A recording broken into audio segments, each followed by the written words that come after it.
name's Marcus. I was a former resident of these tunnels here. I'll show you where I used to stay.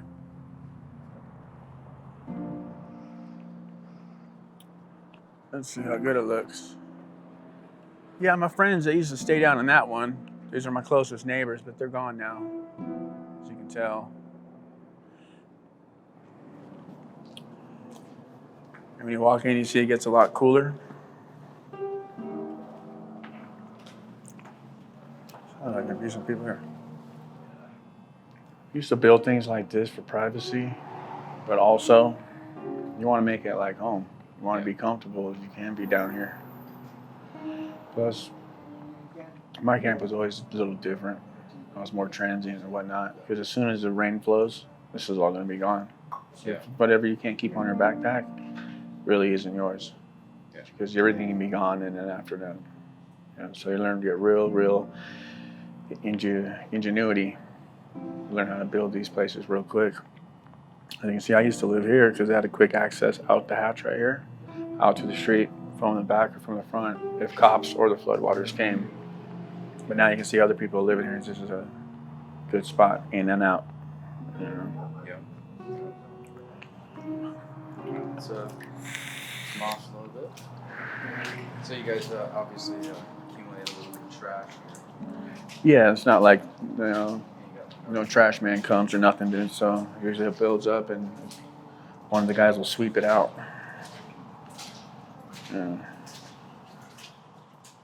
Yeah, there's like a sense of family amongst each other. There's like an unwritten code of the homeless. We all kind of got to look out for each other, and if there's a bad apple in the batch, you kind of get rid of them. Kind of like a tribe almost. Yeah, like tribal, exactly. You came out almost first, or was it kind of like No, I gradually made my way into the tunnels. For about a year, I was in a desert in a lean-to behind a Starbucks, and stayed there for a good minute until I got tired of being like, I could just feel like all the people in the community looking at me and watching me. I wake up in the morning and come out of my lean-to, and I could see people on their patios watching me, and like I was entertainment to them, man. I didn't like that. So I made my way down to the mouth of the tunnel, and the longer I stayed near the tunnel, the further deeper in I got. It's almost like I was trying to isolate myself and get some kind of privacy so I could hold on to the one little bit of normalcy I still had. Oh yeah, you can see by some of these camps that these people build down here. I mean, they got batteries and inverters and solar panels for producing renewable energy to their camps. You know, a lot of them used to be white-collar workers, you know. It's just, I think it's a mixture of drug addiction and some kind of traumatic event in their life. It would be a divorce or the loss of a child, or, you know, it just keeps going and going. The list can go on, you know. Just, I believe like everybody is like 2 or 3 different hardships away from homelessness themselves, you know. You imagine getting divorced, losing your kid, losing your job, and then being expected to just fucking keep pushing. It's pretty hard when you're out there trying to do life on your own. I was 12. I first started did crystal meth, but I was able to put that aside when I got into high school, and all I did was smoke pot and drink, and then hurt my knee in high school, got put on lower tabs, and I kind of knew right there that I could change how I feel. Like I could, if I was tired, you know, I could take a drug for that. If I wanted to go to sleep, there's a drug for that. If I was in pain, there's a drug for that. I don't like the anxiety I'm feeling, I can take a drug for that too. It was like it was really easy to lean on self-medicating. You know? Next thing you know, I was physically dependent on these drugs, and then the drugs superseded everything else in my life. So, did you graduate high school? Yeah, I graduated high school. I graduated with 2 classes my senior year. I did really good in high school. I had a 3.8 GPA. I had almost all my college core classes taken care of. to all the AP classes I took in high school. I white lettered 3 times, 3 sports. I was one of the first recipients of the Millennium Scholarship out here in Nevada. I did really good in school.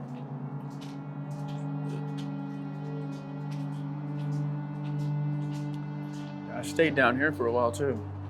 Down at the end, yeah. Because the wash connects to all the tunnels. It's kind of like the freeway for tunnels, you know?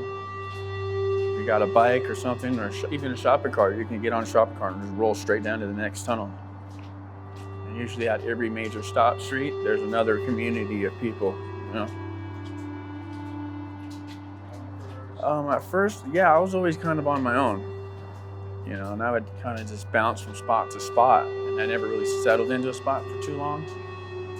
Because like I'd go up and down the wash and just pick a different tunnel here and there and try to find the best one.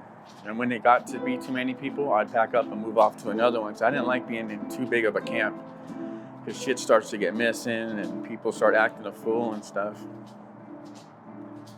Plus, I wanted to be close to the off-ramps and close to the stores that I boosted from. This is another spot I stayed in for a while, because there's less water that comes through, except for when it does rain, the water rushes through here and it just sweeps everything away. You get more fresh air, you know. It's a nice section. Does the city come in paint over the graffiti? Yeah, I think so. Yeah. That looks like. Yeah, this was all tagged up all nice, but. It's painted over. So how long would you tend to stay in a certain part? Couple months. I stay in a certain part for a couple months, and then when it get hot, I had a spot up that way on the next major street up. It had higher ground, and it was a lot cooler tunnel. Like you could feel cold air going through it. And then in the wintertime, I'd either move down here or down to the next one at the next major street. So that also had high ground up in it, and I prefer the larger ones like this. You know. You could see somebody coming. Exactly. It's the downfall of this one. I could see the cops coming if they were coming to do sweeps. We put shopping carts all along the wash up there to block them, so they just had some time to run and get out of here. I was always looking for an exit strategy. You know, I got stairs there. I got an off-ramp right there. I got a tunnel to go up this way. You know, just being really transient and getting displaced a lot. You know, you got to be able to go, especially when you got bench warrants all the time too. You know. I barely ate, but when I did eat, I made my rounds around the whole little area here, and there's certain stores that I would boost from every day. So I'd start my day off, and I'd hit up Albertsons. I'd just walk through one entrance, walk out the other side and the other exit, and just grab stuff I wanted to eat for the day as I made my way back to here. You know, and after it's like an everyday thing I had to do. You know, I just kind of got to the point where I was just not giving a fuck. You know, I'm gonna go in, I'm gonna take what I want, and I'm gonna leave. What's the worst that they're gonna do? Yeah, what's the worst they're gonna do? They're gonna call the cops. Oh, this guy stole some food. Like, come on, dude. We live in America. People need to eat. You know, there's no reason why someone should be starving in this country. That's kind of my thought process. You know?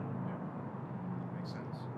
But I hated the way people would look at me when I was walking out. You know, after a while, it just really started to eat at me. You know, people in shock, or they're just like, whoa.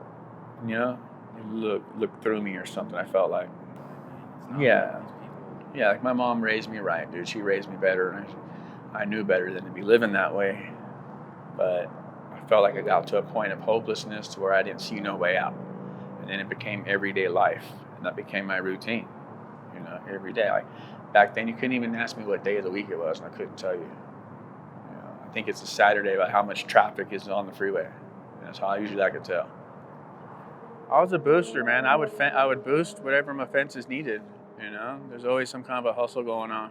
You know, I sold a lot of alcohol bottles and would sell the alcohol bottle at discount rate to whoever would buy it. You know, the receipt hustle. We find cash receipts and just go steal the shit and then fucking return it. Towards the end, though, I had a plug to where it was good dope, and they would be here in 10, 15 minutes, and not many, you know, connects would come out here. People didn't have their own drug dealer. So I was like, you want me to make a phone call? It's gonna cost you. So I did that for a while too. Oh man, I feel like it's good to see them, but then it's not good to see them, you know? That's because they were my friends at one point, man. I want to see all my friends do good. And to see them still stuck in the same situation that I was in, and knowing that there is a way out, it's just hard, man. It's like I want to just take them with me, drop them off at detox, you know?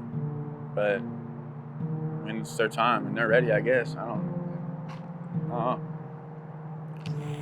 And at first I thought they were cops or something, because not many people come down here, you know, except for like cops. And so they showed up and they're giving out goods and supplies. Like, you know, and I felt like, who are these people, man? And I thought they were with the church, but they weren't. And they were just so nice, you know? And when I heard a little more about it and what they was about, I was ready to go that day, but I wasn't. I still didn't trust them. There was something about it I didn't trust. I was very reluctant, like, should I go, should I not go? And I had a friend down here with me, and he was wanting to go, and we were supposed to just do it together. You know, so we were both kind of like scared just to take that leap, you know? So I waited around for like 2-3 more months, and he still wasn't ready. So I just decided to make the change. You know, after I saw one of my good friends from 10 years ago, he was out here with Shine a Light, and I happened to be at the other spot I'm about to show you. Yeah, the day I finally decided to call Shine a Light and go off to detox with them, I was coming out of this tunnel, and it was early in the morning. And there was a camp right here of a couple that lived here, and then farther in the back were 2 of my friends that ended up staying at their place. I heard Shine a Light screaming down the tunnel, Shine a Light, and I come running up to get some water. I was fucking dehydrated, choking on some potato chips, and I honestly needed some water for my shot. I came running up the tunnel to come get some, and a guy recognized me that was with him that day. And it's like, I know you. I'm like, no, you don't. He's like, yeah, I do. I know you. And he told me where he knew me from. He kind of caught my attention. He told me, yeah, we used to be ex-addicts ourselves. Some of us used to live in the tunnels too. And you know, he told me I didn't have to live like this no more. You know, he didn't make any crazy promises or nothing. He just said, you know, if I wanted to go to detox, they'd take me to detox, and then we could just go from there. So I kind of just, for some reason, I felt like I could trust him. You know, I knew him, and I felt like he had some good intentions, and I decided to go with him. I didn't go at first right away. I decided I needed a couple days to say goodbye to all my friends and get all my priorities straightened out. Which now I look back, I'm like, what priorities? You know, like what the fuck was I thinking? And you know, now I got a little over a year sober, and I come back out to the tunnels with Shine a Light every chance I get. You know, it reminds me of where I came from and what it was like. You know, it's a direct reminder of where I could so easily end back up if I'm not careful. When I first came out of the tunnels, I went to detox. They sent me over to Crossroads Detox for a few days, and I was under the impression I was getting some kind of Suboxone implant, because that's like also one of the deals I made with them. You know, they're like, yeah, we'll get you that, sure, here. But that was just the insanity, man. Like, I really thought that I could control my addiction if I just gave myself some kind of a crutch. You know, thought of actually just stopping never crossed my mind. You know, so on methadone for so long, I had counselors telling me that I was going to be on it for life, that I truly believed it. You know? And so I thought I needed to find a solution in that route. But when I went to Crossroads, on the 3rd day, it told me it's time for me to go because my vitals were good enough. And I had no idea where I was going, but when I got dropped off at Crossroads by my friend Andy, the guy I saw that day, and my good friend Matt, who's now my roommate. You know, crazy how life works. But they dropped me off, and they put down a guy's name on the release form for me. And then when it was time for me to go, they called him up over at Freedom House, and that guy had me picked up within 20 minutes and taken over to Freedom House, sober living and behavioral health.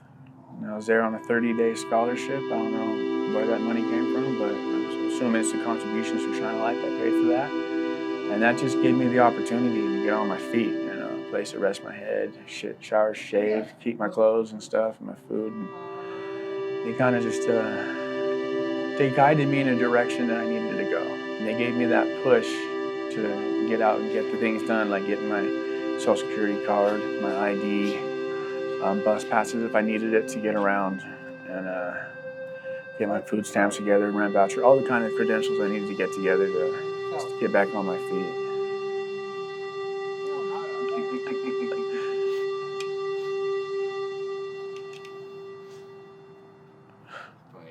Right? You were a little rock star kind of thing, huh? Yeah, I said I had like a code, man. 60-40. 60 me, 40 you. I was willing to help somebody, anybody, as long as I came out on top as the benefactor, you know.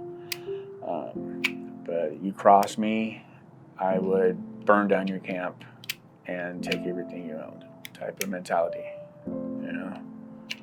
You hurt me, I'm gonna hurt you 10 times as worse. So, very, very rarely did I have to get to that point, you know. See a lot of violence while you're down here? Yeah, I saw my share of violence, dude. Overdoses, just crazy stuff, man. I saw a couple one time fist fight over a bag of dope.